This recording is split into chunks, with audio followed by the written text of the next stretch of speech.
Je souhaiterais traiter d'une partie de programme qui n'est pas actuelle en classe de troisième de l'enseignement agricole, qui l'a été, et c'est un exercice de l'épreuve de brevet de la session 2022 qui m'a interpellé en disant mais que je n'avais jamais traité la partie d'angle inscrit et d'angle au centre. Donc, c'est ce que je souhaiterais à l'heure actuelle corriger et enrichir au niveau des playlists. Dans un premier temps, ce que je vais proposer, c'est d'expliquer comment je suis arrivé à élaborer cette figure. Donc, dans un premier temps, j'ai demandé à tracer un cercle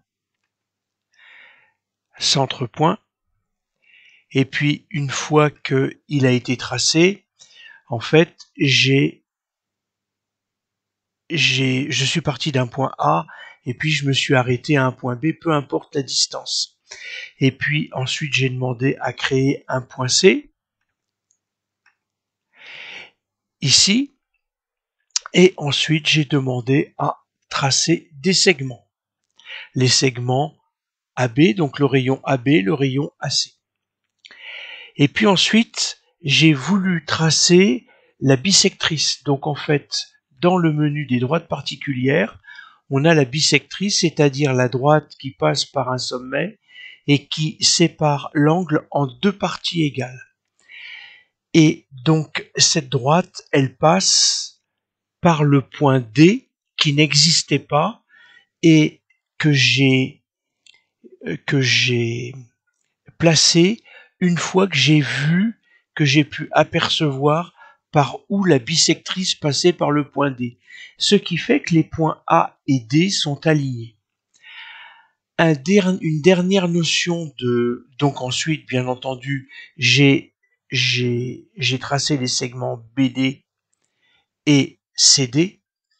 Et puis, une dernière notion de vocabulaire, l'arc de cercle BC, on dit que l'angle BAC et l'angle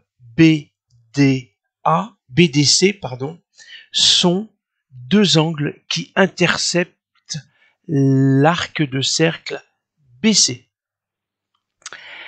Un angle au centre, c'est ce que l'on fait quand on va tracer deux rayons pour déterminer un secteur de diagramme circulaire.